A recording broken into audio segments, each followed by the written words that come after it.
నామానికి మహిమ కలుగును గాక. ఆయన పరిశుద్ధ నామమునకు మహిమ ఘనత ప్రభావాలు ఆయనకు చెల్లును గాక. ప్రార్థనా శక్తి అనే టీవీ కార్యక్రమంను వీక్షిస్తున్న విశ్వాసులందరికీ ప్రభు అయిన యేసుక్రీస్తు నామమున మీకు శుభములు తెలియపరచుకుంటున్నాను. బాగున్నారా? మీరు బాగుండాలని ప్రతినిత్యం మీ కొరకు ప్రార్థన చేస్తూ ఉన్నాం.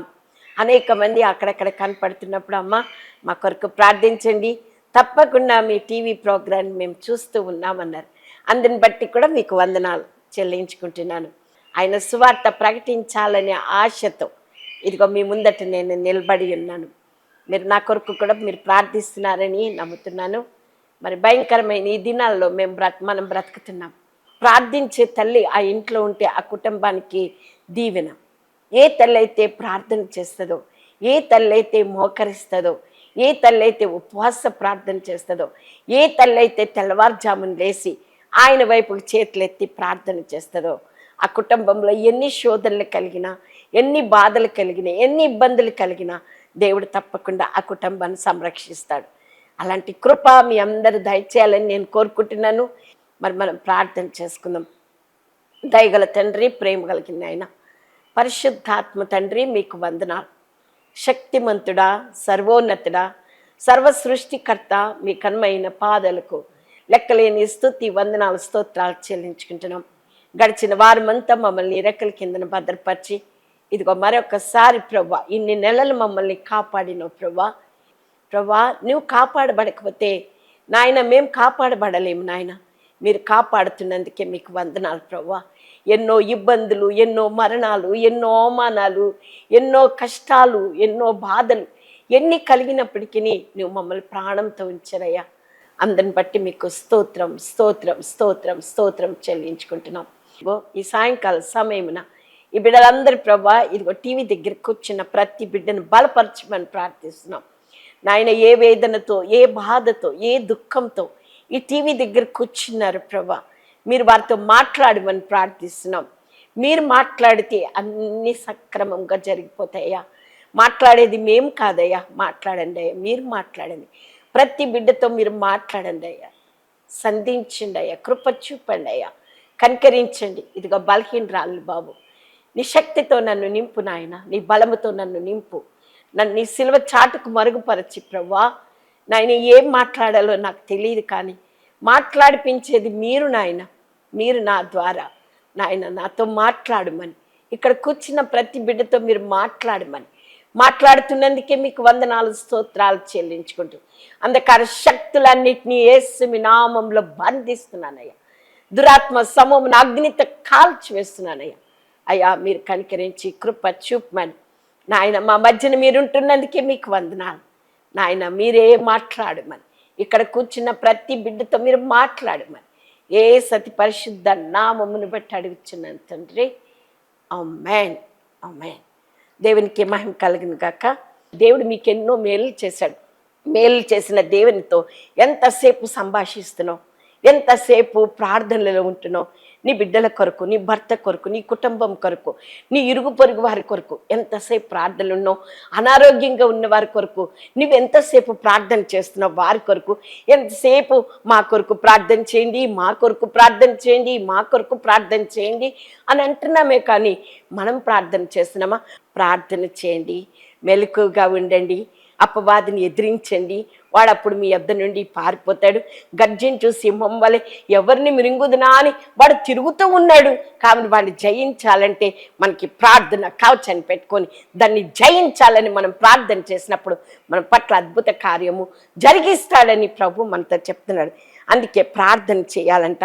పరలోక తండ్రికి మనకి మధ్యనున్న ఆ సంబంధం మనం కలిగి ఉన్నామా? ఎప్పుడు ఆ స్వరం వినడానికి కూర్చుంటావు? ఆయన స్వరము మెల్లనైన స్వరాన్ని ఎప్పుడు వింటావు? ఆయన నీకు అన్ని అద్భుత కార్యాలు నీ పట్ల జరిగిస్తాడు కదా.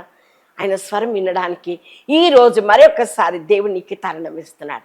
అనేక మంది భక్తులందరూ మరి ప్రార్థన చేశారు, ఉపవాస ప్రార్థన చేశారు, కన్నీటి ప్రార్థన చేశారు, ఆసక్తితో ప్రార్థన చేశారు. ఏది కావాలంటే మాకు ఈ అవసరతలు ఉన్నాయి ప్రభా, శ్రమలో ఉన్నప్పుడు ప్రార్థన చేశారు, కష్టంలో ఉన్నప్పుడు ప్రార్థన చేశారు, రోగాలు ఉన్నప్పుడు ప్రార్థన చేశారు, శత్రువుల నుంచి విడిపించడానికి కొరకు అనేక మంది భక్తులు ప్రార్థన చేశారు.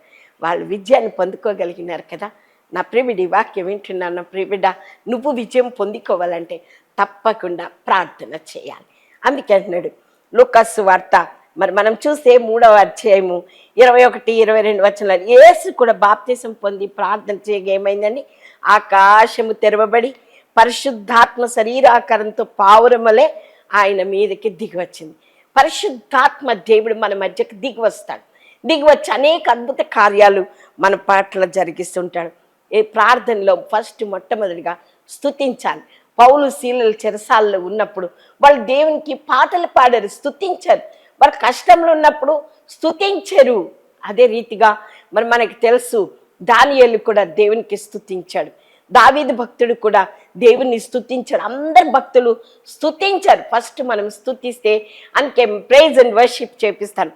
ప్రతి సంఘంకి వెళ్ళినప్పుడల్లా నేను పాటలు పాడుతూ దేవుని స్తుతిస్తూ ఉంటాను. ఎందుకో తెలుసా, అట్లా స్తుతించడంలో పరిశుద్ధాత్మ దేవుడు మన మధ్యకు దిగి వస్తాడు. మనం ఆత్మతో సత్యంతో ఆయనను ఆరాధించినప్పుడు ఆయన తప్పకుండా చప్పట్లు కొట్టాలంటాను, చేతులు ఎత్తాలంటాను. ఎందుకంటే మనం ఆయన సన్నిధిలో ఉండి మనం చప్పట్లు కొడుతూ దేవుని స్తుతించినప్పుడు పరిశుద్ధాత్మ దేవుడు మన దిగి వచ్చి ఆయన అద్భుత కార్యాలు మన పట్ల జరిగిస్తాడు. అందుకే విజ్ఞాపన చేయమన్నాడు. విజ్ఞాపన చేయాలి. అయ్యా ఈ బాధ ఉన్నదయ్యా, పక్కింటికి పోయి చెప్పుకుంటాం మన కష్టాలు, ఎదురింటికి పోయి చెప్పుకుంటాం, లేకపోతే మన ఫ్రెండ్స్కి చెప్పుకుంటూ ఉంటాం, బయట పోలీస్ స్టేషన్లో చెప్తుంటాం, కోర్టులకి చెప్తుంటాం, ఇక్కడికి పోయి చెప్తుంటాం. కానీ ఆయన సన్నిధిలో కూర్చొని నువ్వు ప్రార్థన చేసినప్పుడు, ఆయన సన్నిధిలో కూర్చొని నువ్వు మొరపెట్టుకున్నప్పుడు దేవుడు నీ పట్ల అద్భుత కార్యము జరిగిస్తాడు. విజ్ఞాపన మళ్ళీ ఇంకేమంటే ప్రాధేయపడాలంట ఆయనను. అయ్యా సహాయం చేయండి అయ్యా, అయ్యా ప్లీజ్ అయ్యా నాకు ఈ కార్యం జరిగించండి అయ్యా అని మనం ప్రాధేయపడి అడిగినప్పుడు తప్పకుండా ఏమంటే ప్రతి ఫిలిప్పీలకు రాసిన పత్రిక 4వ అధ్యాయం 6వ వచనంలో అంటున్నాడు, ప్రతి విషయంలోనూ మీ విన్నపాలు దేవునికి తెలియచేయండి, అప్పుడు సమస్త జ్ఞానమునికి మించిన దేవుని సమాధానము మీకును మీ తలంపులకును కావలి ఉంటుంది అంటున్నాడు. సమస్త జ్ఞానమునికి మించిన దేవుని సమాధానం మన విజ్ఞాపన ఆయనకు తెలియచేయాలి. ప్రతి చిన్నది తెలియచేయాలన్నాడు. కృతజ్ఞతాస్తుతులు చెల్లించాలి. దేవా thank you Jesus, thank you, నాకు ఈ కార్యం జరిగించవయ్యా, నీకు వందనాలు. జరిగించక ముందట్లే చెప్పేయాలి. మా తల్లి అట్లనే చెప్తుండే, ముందే చెప్పేయమంటుండే. మనకు తెలుసు కదా, 5 రొట్టెలు 2 చిన్న చేపలు 5,000 మందికి ఎట్లా వేయగలరు? ఆయన ఏం చేశారు? కృతజ్ఞతాస్తుతి చెల్లించి విరిచి పంచిపెట్టమన్నాడు. ఎంత అద్భుతం జరిగింది మనకు తెలుసు. మరి లాజరు చనిపోయినప్పుడు కూడా కృతజ్ఞతాస్తుతి చెల్లించాలి. ప్రతి దానికి కృతజ్ఞతాస్తుతి చెల్లించాలి. అయ్యా నువ్వు విన్నావయ్యా, నీకు వందనాలయ్యా, నువ్వు మా పట్ల కార్యం జరిగిస్తున్నావయ్యా, నీకు వందనాలని మనం ఎప్పుడైతే ప్రార్థన చేస్తామో తప్పకుండా దేవుడు మరి అద్భుత కార్యాలు జరిగిస్తాడు. అందుకే ప్రార్థన గురించి మనం ఏం చేయాలంటే యేసు నామంలో ప్రార్థన చేయాలి. నా నామమున మీరు నన్నేం అడిగినను నేను చేస్తున్నాడు. యోహాను సువార్త 14వ అధ్యాయం 14వ వచనంలో అంటున్నాడు, విశ్వాసంతో ప్రార్థన చేయాలి. మత్తయి సువార్త 21వ అధ్యాయం 22వ వచనంలో, మీరు ప్రార్థన చేయనప్పుడు వేటిని అడుగుదురు అవి దొరికినవని నమ్మిన యెడల మీరు వాటన్నిటిని పొందుదురు. నమ్మాలి. మనం నమ్ముతలేం. నా నామమున మీరు నన్ను ఏం అడిగినా నేను చేస్తానంటున్నాడు. మనుషుల నామాన్ని కాదు, దేవుని నామాన్ని, ఆయన నామాన్ని ఏం అడుగుతామో తప్పకుండా ఆయన కార్యాలు జరిగిస్తాడు. అందుకన్నాడు, మీరు ప్రార్థన చేయనప్పుడు వేటిని అడుగుదురో అవి దొరుకునని నమ్మిన యెడల మీరు వాటన్నిటినీ పొందరు. దొరకందని దేవా నీకు వందనాలయ్యా, నా పట్ల కార్యం జరిగిస్తున్నావయ్యా, నీకు వందనాలయ్యా, నా బిడ్డను బ్రతికిస్తున్నావయ్యా, నీకు వందనాలయ్యా, నా కష్టాల నుంచి విడిపిస్తున్నావయ్యా, నీకు వందనాలయ్యా, నాకు వివాహం కాలేదయ్యా, నాకు వివాహం జరిగిస్తున్నారు, మీకు వందనాలయ్యా, అయ్యా నా ఉద్యోగంలో ప్రమోషన్ రావట్లేదయ్యా, మీరు ప్రమోషన్ ఇస్తున్నారయ్యా, నీకు వందనాలయ్యా, అయ్యా నాకు కష్టం ఉన్నదయ్యా, ఇదిగో అనేక శ్రమలు ఉన్నాయా, మా శత్రువులు మమ్మల్ని తరుముతున్నారయ్యా, అయ్యా నీకు వందనాలయ్యా, తప్పకుండా వాటి నుంచి మమ్మల్ని విడిపిస్తారయ్యా, నీకు వందనాలయ్యా అని మనం ఏం చేయాలంటే కృతజ్ఞతాస్తుతి చెల్లించాలి. విశ్వాసంతో ప్రార్థన చేయాలి, వినయంతో ప్రార్థన చేయాలి. అందుకే 2వ దినవృత్తాంతాల గ్రంథం 7వ అధ్యాయం 14-15 వచనాలను చూస్తే, నా పేరు పెట్టబడిన జనులు తమ్మును తాము తగ్గించుకొని ప్రార్థన చేసిన యెడల నేను వారి ప్రార్థనలు విని వారి పాపమును క్షమించి వారి దేశమును స్వస్థపరచుతున్నాను అంటున్నాడు. చూసారా, నా పేరు పెట్టబడిన జనులు తమ్మును తాము తగ్గించుకోవాలట. ఆయన సన్నిధిలో మనం తగ్గించుకోవాలి. అందుకే అంటున్నాడు, దేవా పాపినైన నన్ను కరుణించి అన్నాడు. దేవుడు వినలేదా? మనం కూడా అలాంటి ప్రార్థన చేయాలి. తగ్గించుకునే గుణం మనకి స్వస్థత ఇస్తాడంటున్నాడు. ఇంకేమన్నాడు? ఆత్మతో ప్రార్థించాలి. యూదా పత్రిక, మిమ్మల్ని మీరు కట్టుకొనుచు పరిశుద్ధాత్మతో ప్రార్థన చేయొచ్చు, నిత్య జీవార్థమైన మన ప్రభువుకు యేసుక్రీస్తు కనికరం కొరకు కనిపెట్టుచు దేవుని ప్రేమలో నిలిచినట్లు కాచుకొని ఇండుడి అంటున్నాడు. మనం ప్రార్థన పరిశుద్ధాత్మతో ప్రార్థన చేయాలంట. పరిశుద్ధాత్మ తండ్రి, నువ్వు మాతో ఉన్నవయ్యా, నీకు వందనాలయ్యా. అద్భుతాలు జరిగించే దేవుడా, ఆదరణ అనుగ్రహించే దేవుడా, మమ్మల్ని బలపరిచే దేవుడా, నీకు వందనాలయ్యని మనం స్తుతి చెల్లించాలి ఆయన గురించి. అందుకే అంటున్నాడు పరిశుద్ధాత్మ ఆయన చిత్త ప్రకారంగా ప్రార్థన చేయాలి. 1 యోహాను పత్రిక 5వ అధ్యాయం 14వ వచనం, ఆయన చిత్తానుసారంగా మనం ఏ జరిగినను ఆయన మన మనవి ఆలకించినదే. మళ్ళీ దేనికంటే పిలిపిలకు రాసిన పత్రిక 4వ అధ్యాయం 6వ వచనంలో అన్నాడు, దేని గురించి చింతింపకుడు కానీ మీ విన్నపాలు దేవునికి తెలియచేయడు. చూసారా, చింతించొద్దు, అయ్యో ఎట్లా అని అనుకోవద్దు. తప్పకుండా దేవుడు నా పట్ల కార్యం జరిగిస్తాడు. చింతించటం వలన మనం ఊరు చేసుకోలేమంట. మనం చింతించొద్దు, కృతజ్ఞతాపూర్వకంగా మీ విన్నపములు దేవునికి తెలియచేయడు. కృతజ్ఞత మనం సనగకుండా కృతజ్ఞతతో దేవునికి స్తోత్రం అని చెల్లించి మన విన్నపాలు ఆయనకి తెలియచేయాలని. మళ్ళీ అందులో మనము ఆయన యందు నిలిచి ఉండాలట. ఇవన్నీ మనకి దేవుడు కార్యాలు జరిగిస్తాడు.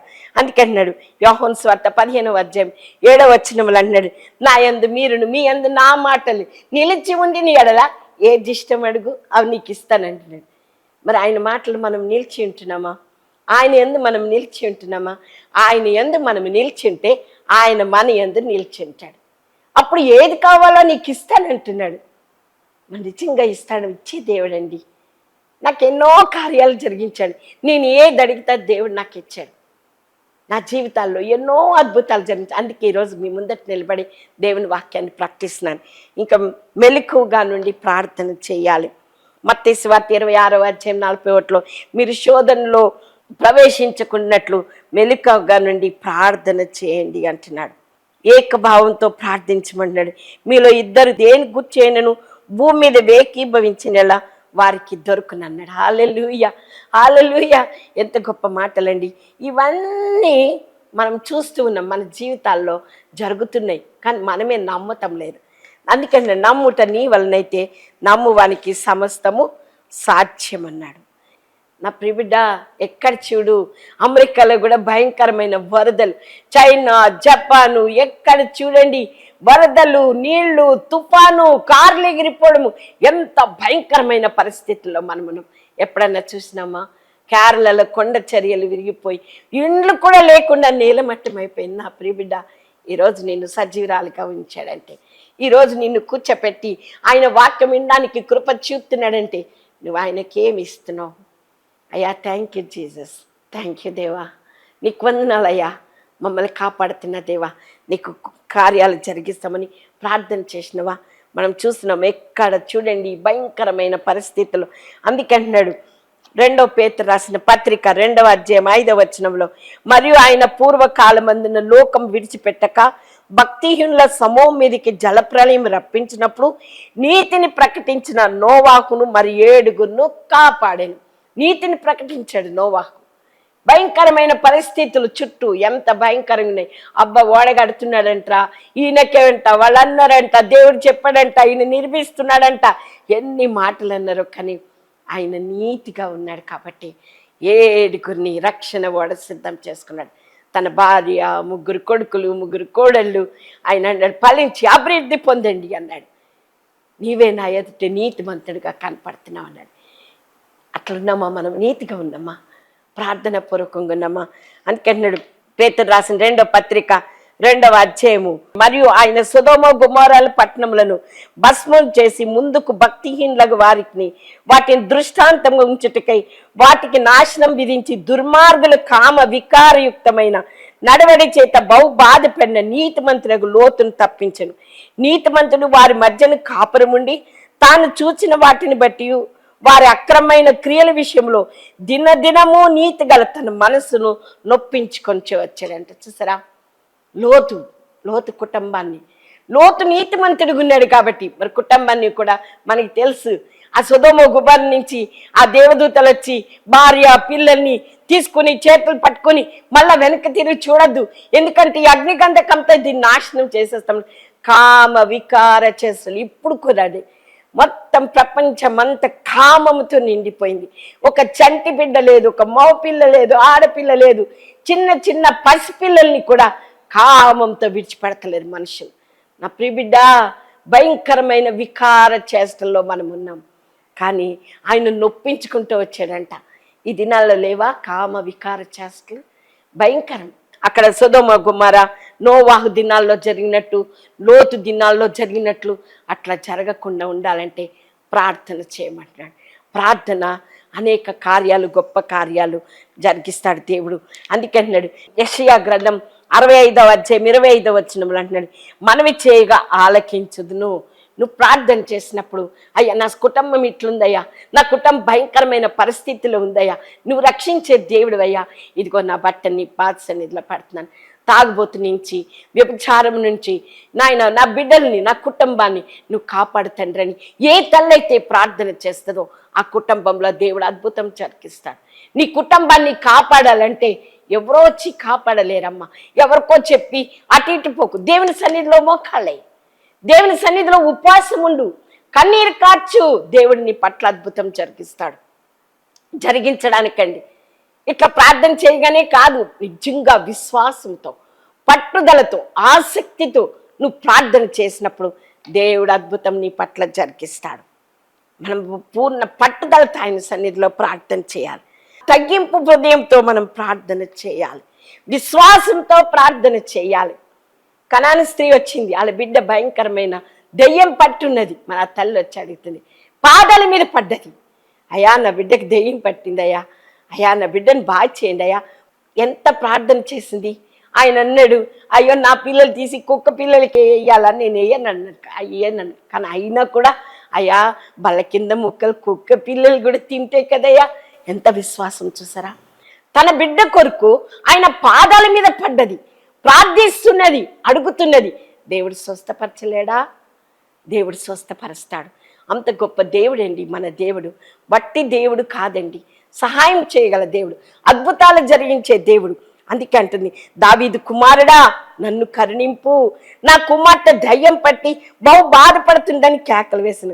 అందుకు ఆయన ఒక్క మాట కూడా చెప్పలేడు. ఎందుకో తెలుసా, కొన్నిసార్లు మన జీవితాల్లో కూడా అంతే. ఎన్నోసార్లు నేను కూడా అట్లనే ప్రార్థన చేస్తూ ఉంటాను, దానికి జవాబు రానే రాదు. నేను ఒక కార్యం కొరకు 10 సంవత్సరాలు కన్నీటి ప్రార్థన చేసిన, 10 సంవత్సరాలు తెల్లవారుజామున లేసి, అయ్యా నువ్వు నిజమైన దేవుడు అయ్యా, మా పట్ల అద్భుత కార్యము జరిగించే, అన్యాయంగా ప్రభా మేము అవమానపరచబడుతున్నాం, నువ్వు సహాయం చేయ ప్రభా అని కన్నీరు కార్చినప్పుడు దేవుడు అద్భుతం జరిగించినాడు. హల్లెలూయా, హల్లెలూయా. అట్లనే కాదు, నా బిడ్డల కొరకు కూడా కన్నీటి ప్రార్థన చేశాను. నా బిడ్డల వివాహం కొరకు నేను కన్నీటి ప్రార్థన చేశాను. నా బిడ్డలకు బాగోలేనప్పుడు నేను కన్నీటి ప్రార్థన చేశాను. నా భర్త, నా కుటుంబం బాగోలేనప్పుడు కూడా మేము కన్నీటి ప్రార్థన చేస్తాం. ఉపవాసం ఉండి ఆయన సన్నిధిలో మొక్కాళ్ళ నుండి గోజాడతాం, ఏడుస్తాం, ప్రార్థన చేస్తాం. మనుషుల దగ్గర ఏడిస్తే నాకు తెలియనప్పుడు నేను మనుషుల దగ్గర ఏడుస్తుంటే, అయ్యో కష్టం వచ్చిందండి, బాధ వచ్చిందని ఏడిస్తే ఏడుస్తుందిరా ఈమె అనేవారు. అప్పుడు నేను తెలుసుకున్న, అబ్బో మనుషుల దగ్గర కన్నా దేవుని దగ్గర ఏడిస్తే దేవుడి కార్యాలు జరిగిస్తాడు. అట్లా నేను దేవుని దగ్గర ఏడవడం మొదలుపెట్టిన. దేవుని సన్నిధిలో నా ఆత్మను కుమ్మరించుకుంటాను. అన్న ఏ రీతికైతే దేవుని సన్నిధిలో ఆత్మను కుమ్మరించుకుందో, దేవుడు గొప్ప భక్తుని సమూయేలు భక్తునిగా ఆశీర్వదించినాడు. నీ పట్ల అలాంటి ఆశీర్వాదాలు నీ బిడ్డలు అట్లా అభివృద్ధి పొందాలని అంటే నువ్వు మొక్కళ్ళేయాలి, కన్నీటి ప్రార్థన చేయాలి.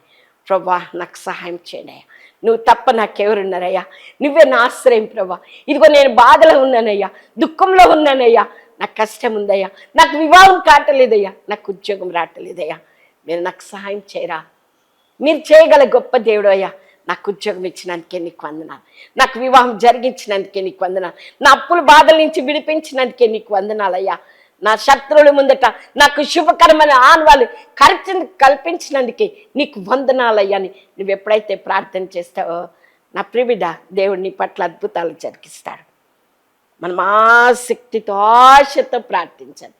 గుడ్డివాడు అడుగుతున్నాడు, అయ్యా కరుణించయ్యా, దావీదు కుమారుడా నన్ను కరుణించమని మనం చూస్తాం. మార్కు సువార్త 10వ అధ్యాయం 52వ వచనంలో 46వ వచనంలో, వారు ఎరుకో పట్టణమునకు ఆయన తన శిష్యులతో బహుసన్న సమూహంతోనూ ఎరుకో నుండి బయలుదేరి వచ్చుచుండగా భర్తమయ్యకు గ్రుడ్డి భిక్షకుడు త్రో ప్రక్కన కూర్చుండెను. ఈయన నజరేయుడని యేసు అని విని, దావీదు కుమారుడా యేసు నన్ను కరుణింపమని మరి కేకలు వేయ మొదలు పెట్టాను. దావీదు కుమారుడా అని గట్టి కేకలేస్తున్నాడు. నా ప్రియబిడ్డ ముట్టలేదు, ఆయన ఆగాడు, ఆయనను తీసుకురా అన్నాడు. ఆయనను ముట్టి స్వస్థపరిచిండు. నువ్వు కేకలు వేయి, దావీదు కుమారుడా నాకు ఈ కష్టం వచ్చిందయ్యా అన్నాడా. కనాను స్త్రీ తన బిడ్డ కొరకు ఏ రీతిగా అయితే ఏడ్చి అడిగిందో, ఆయన పాదాల మీద పడ్డదో అద్భుతం జరిగించి నీ పట్ల జరిగిస్తాడు. భయపడక. ఎప్పుడు భయపడిపోతుంటాం. సైతాన్ని ఎప్పుడు భయపెట్టిస్తూనే ఉంటుంది. పిరికాత్మ ఎప్పుడు ప్రార్థన చేయాలి. హే పిరికాత్మ, నాలో ఉన్న పిరికాత్మ ఎందుకు నన్ను భయపెట్టిస్తావు? నేను ధైర్యంగా, అందుకే అన్నాడు నీతిమంతుడు విశ్వాస మూలంగా జీవించును అన్నాడు. నీతిమంతుడు ధైర్యంగా ఉంటాడు, సింహం వల్ల ధైర్యంగా ఉంటాడు. మనం ధైర్యంగా ఉండాలి. ఎందుకు తెలుసా? మనం నమ్మిన దేవుడు గొప్పవాడు. మనం నమ్మిన దేవుడు అద్భుతాలు జరిగించే దేవుడు. మనల్ని నమ్మిన దేవుడు ఆశ్చర్య కార్యాలు జరిగించే దేవుడు. నువ్వు కన్నీటితో ఉండి ప్రార్థించినప్పుడు నీ మనం విన్నడా బిడ్డ? తప్పకుండా వింటాడు. దేవుడు నీ అవసరతలు తీరుస్తాడు. ఎవరో కాదు, నేనే సాక్షి. నేను ప్రార్థన చేస్తాను. బైబిల్లో ఉన్నది కాబట్టి చదువుకోవడం కాదయ్యా, నా పట్ల మీరు నెరవేర్చాలి. అప్పుడు జరిగినవి మేము వింటున్నాం, విశ్వాసంతో ప్రార్థన చేస్తున్నాం.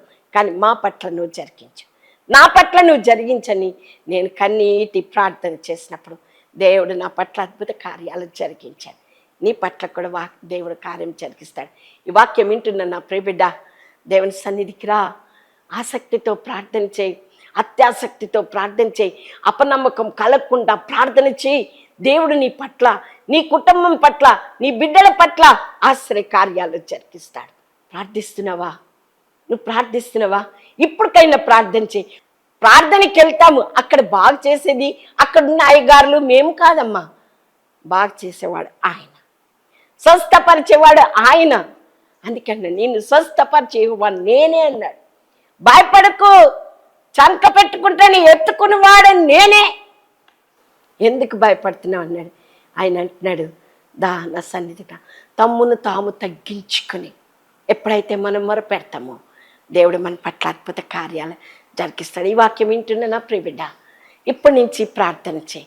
తెల్లవారుజామున లేకో, పేపర్ మీద రాసుకో, అయ్యా ఇదిగో నా బిడ్డ పరిస్థితి ఇట్లుంది, నా భర్త పరిస్థితి ఇట్లుంది, నా భార్య పరిస్థితి ఇట్లుంది, నా ఉద్యోగం పరిస్థితి ఇట్లున్నది, నువ్వే నాకు సహాయం చేయండి, చేసినందుకే మీకు వందనాలు అని స్తుతి చెల్లించండి. మీరు రాసి చూడండి, మీరు ప్రార్థన చేయండి. తప్పకుండా దేవుడు అద్భుతం జరిగిస్తాడు. నాకు జరిగించిన దేవుడు నీ పట్ల జరిగిస్తాడు. ఎప్పుడో తెలుసా? విశ్వాసంతో ప్రార్థన చేయాలి, పట్టుదలతో ప్రార్థన చేయాలి. నాకు తప్పకుండా దేవుడు కార్యం చేస్తాడని ఆమె కనాను స్త్రీ పట్టుదలతో విశ్వాసంతో ఆయన అన్నా కూడా ఒక్క మాట జవాబు చెప్పకున్నా కూడా ఇంకా ప్రాధేయపడుతూ అడుగుతున్నది, దావీదు కుమారుడా కరుణించయ్యా, నా బిడ్డ దయ్యం పట్టిందయ్యా, బాగు చేయమన్నప్పుడు ప్రభు బాగు చేయలేడా? నీ విశ్వాసం, అలాంటి విశ్వాసం నీకు కావాలి. అలాంటి విశ్వాసం కావాలంటే మోకరించి ప్రార్థన చేయి. నీ పట్ల అద్భుత కార్యం దేవుడు జరిగిస్తాడు. ఈ వాక్యం వింటున్న నా ప్రియబిడ్డ, భయపడకు. నాతో దేవుడు లేడని అనుకోకు, దేవుడు నీతో ఉన్నాడు. అందుకే ఈరోజు సాయంకాలం ఈ వాక్యాన్ని వినడానికి కూర్చోపెట్టాడు దేవుడు నిన్ను. ఎందుకు కూర్చోపెట్టాడు తెలుసా? ఈ వాక్యం విని బలపడి బిడ్డ నువ్వు కూడా ప్రార్థన చేయి. ఆమెకు జరిగింది ఆయనకు జరిగింది అని చెప్పడం కాదు, నేను జరిగించుకున్నానని నువ్వు అనేక మందికి సువార్త ప్రకటించాలి. నా యేసయ్య దేవుడు గొప్పవాడండి, నా యేసయ్య దేవుడు నమ్మకమైన వాడండి, నా యేసయ్య దేవుడు అద్భుతాలు జరిగించే దేవుడండి అని విశ్వాసంతో నువ్వు ప్రార్థించినప్పుడు దేవుడు నీ పట్ల జరిగిస్తాడు. అందుకన్నాడు ఆశతో ప్రార్థించాలి, ఆసక్తితో ప్రార్థన చేయాలి. జరుగుతుందో లేదు, అవుతుందో లేదు, ఈ పని నాకు అవుతుందో లేదు, నాకు అయితేనే లేదు, ప్రార్థన చేస్తున్నా కాటలేదు అని అనుకోక బిడ్డ, తప్పకుండా ఆయన జరిగిస్తాడు. ఈరోజు నువ్వు సజీరాలుగా కూర్చున్నావంటే ఆయన మహాకృప కాదా? మనలో ఏ మంచితనం ఉన్నదని, ఏమన్నా మంచితనం ఉన్నదా మనలో? అయినా మనల్ని ప్రేమిస్తున్నాడు. ఆయన ప్రేమిస్తున్నాడు. భయపడిపోయాడు, యాకోబు భయపడిపోయాడు. అన్న దగ్గరికి వెళ్ళడానికి చాలా భయపడిపోతున్నాడు. ఆ రాత్రి అంతా మనం చూస్తాం. ఆదికాండం 32వ అధ్యాయం 24 నుంచి 32 వచనముల వరకు మనం చూస్తే ఏమన్నాడు, ఒక నరుడు తెల్లవారు వరకు అతనితో పెనుగులాడును, తాను అతన్ని గెలవకుండుట చూచి తొడగూటి మీద అతన్ని కొట్టెను. అప్పుడు అతడు ఆయనతో పెనుగులాడుట వలన యాకోబు తొడగూటి వసలేను. ఆయన తెల్లవారుచున్నది గనుక నన్ను పోనిమ్మనగా అతడు, నీవు నన్ను ఆశీర్వదించితేనే కానీ నిన్ను పోనీయనను. ఆయన నీ పేరేమని అడగగా అతడు యాకోబు అనెను. అప్పుడు ఆయన, నీవు దేవునితోనూ మనుష్యులతోనూ పోరాడి గెలిచితివి గనుక నీ పేరు ఇశ్రాయేల్గా మార్చేశాడు. హల్లెలూయా, హల్లెలూయా. మనుషులతో కాదు, దేవునితో పోరాడాడంట. రాత్రంతా పెనుగులాడుతూ ఉన్నాడంట. అయ్యా, నువ్వు ఆశీర్వదిస్తే కానీ నేను పోనీయనయ్యా. నేను ఈ వాక్యం ఏంటన్నా నా ప్రియ బిడ్డ, ఈరోజు నువ్వు అదే ప్రార్థన చేయాలి. నువ్వు ఆశీర్వదిస్తేనే కానీ నేను నిన్ను పోనీయనయ్యా అని దేవుని సన్నిధిలో ఉండి ప్రార్థన చేయి. నీ పట్ల అద్భుత కార్యాలు జరిగిస్తాడు. అందుకే అన్నాడు, పేరు అడుగుతున్నాడు. దేవునికి తెలీదా మన పేరేంటో? తెలుసు, యాకోబు అని తెలుసు ఆయన పేరు. అయినా అడిగాడు, నీ పేరేంటన్నాడు. ఇశ్రాయేలుగా మార్చేసింది. హల్లెలూయా, హల్లెలూయా. ఎంత గొప్ప దేవుడండి మనతో. మనవి చేయగా ఆలకిస్తాడు. అడుగు వాటి కంటే, ఊహించిన దానికంటే అత్యధికంగా ఇయ్యగల దేవుడు మనతో ఉన్నాడు. మనం ప్రార్థించినప్పుడు మన పట్ల కార్యం జరిగిస్తాడు. ప్రార్థించుకుందామా. దయగల తండ్రి, ప్రేమ కలిగిన గొప్ప దేవుడు ప్రభువా, అడుగు వాటి కంటే, ఊహించలేని దానికంటే అత్యధికంగా ఆశీర్వదిస్తానన్నావు. నువ్వు ప్రార్థన చేస్తుండగా అద్భుతాలు జరుగుతున్నాయన్నావు. ఎవరైతే తగ్గించుకుని నా పేరు పెట్టబడిన నా జనులు తమ్మును తాము తగ్గించుకుని ప్రార్థన చేసిన వారి ప్రార్థన వింటానను, వారిని స్వస్థపరుస్తానన్నావు. ఎంత గొప్ప దేవుడు ప్రభా. కనాను స్త్రీ వచ్చింది అయ్యా, దయ్యం పట్టి. అయ్యా, పాదాల మీద పడ్డది. నా బిడ్డని కాపాడండి అయ్యా, నా బిడ్డని ముట్టండి అయ్యా, దావీదు కుమారుడా కరుణించయ్యా అని ప్రాధేయపడిందయ్యా. ఇదిగో గ్రుడ్డివాడి కూడా ప్రార్థించాడయ్యా, దావీదు కుమారుడా అని ప్రార్థించాడయ్యా. అయ్యా, ఈ రాత్రి సమయమున ఇదిగో ఈ బిడ్డలు కూడా అట్లా ప్రార్థించడానికి, మేము కూడా అలా ప్రార్థించడానికి నీ కృప చూపండి అయ్యా. అయ్యా, దావీదు కుమారుడా మమ్మల్ని దాటిపోకయ్యా. భయంకరమైన ఈ పరిస్థితుల్లో మేమున్నామయ్యా. ఎటు చూసినా భయంకరమైన ఆయన. ఏ క్షణం ఏం జరుగుతుందో మాకు తెలియదయ్యా. దావీదు కుమారుడా మమ్మల్ని కరుణించండి అయ్యా, మమ్మల్ని కాపాడండి అయ్యా, నీ కృపలో మమ్మల్ని బలపరచండి అయ్యా. భయం అనేది మమ్మల్ని ఆవరిస్తూ ఉన్నదయ్యా. పిరికాత్మని తీసివేసి ప్రభువా ధైర్యం గల ఆత్మని ఇవ్వండి. మా దేవుడు మా పట్ల కార్యము జరిగిస్తాడు. మా దేవుడు ఆశ్చర్య కార్యాలు జరిగించే దేవుడు, మా దేవుడు అద్భుతాలు జరిగించే దేవుడని విశ్వాసంతో ప్రభువా నీ సన్నిధిలో అడుగు భాగ్యం వారికి దయచేయండి ప్రభువా. మీ విన్నపాలు దేవునికి తెలియచేయండి అన్నావు. అప్పుడు సమస్త జ్ఞానమునకు మించిన దేవుని సమాధానం వారి తలంపులకు కావలి ఉండి వారిని రక్షిస్తాదని వాగ్దానం ఇచ్చిన దేవుడు. నీ వాగ్దానములన్నీ నమ్మదగినవి ప్రభా. ఇదిగో ప్రభా, ఏ వేదనతో ఇక్కడ కూర్చున్నారో నాకు తెలియదయ్యా, ఏ దుఃఖంతో కూర్చున్నారో నాకు తెలియదయ్యా. కానీ దుఃఖాన్ని తీసివేసి నెమ్మది, శాంతి, సమాధానం మీరే మహిమ పొందుకొనమని ఏ సతి పరిశుద్ధ నామమును బట్టి అడుగుచున్నాను తండ్రి. ఆమేన్, ఆమేన్. దేవుడు మిమ్మల్ని మీ కుటుంబాలను దీవించి ఆశీర్వదించును కాక. మీ ప్రార్థన అవసరత కోరినేళ్ళ ఈ స్క్రీన్పై కనపడుతున్న ఫోన్ నెంబర్కి ఫోన్ చేయండి. తప్పకుండా మీ కొరకు ప్రార్థిస్తాం. నేను ఇందాక చెప్పానే, నేను ప్రార్థన చేసే కన్నా మీరు ప్రార్థన చేసి అద్భుతం జరిగించి నాకు ఫోన్ చేయండి. అమ్మా, నా పట్ల ఇట్లా దేవుడి కార్యం జరిగించాడు. ఆ రోజు మీరు వాక్యం చెప్పారు కదా, అది నేను విన్నాను, బలపడ్డాను, దేవుని సన్నిధిలో కూర్చొని నేను ప్రార్థన చేశాను, ఇదిగో నాకు పట్ల కార్యం జరిగించాడని మీరు నాకు ఫోన్ చేయాలని నేను నమ్ముతున్నాను. దేవుడు మీ పట్ల ఆశ్చర్య కార్యాలు జరిగించును గాక. ఆమేన్, ఆమేన్.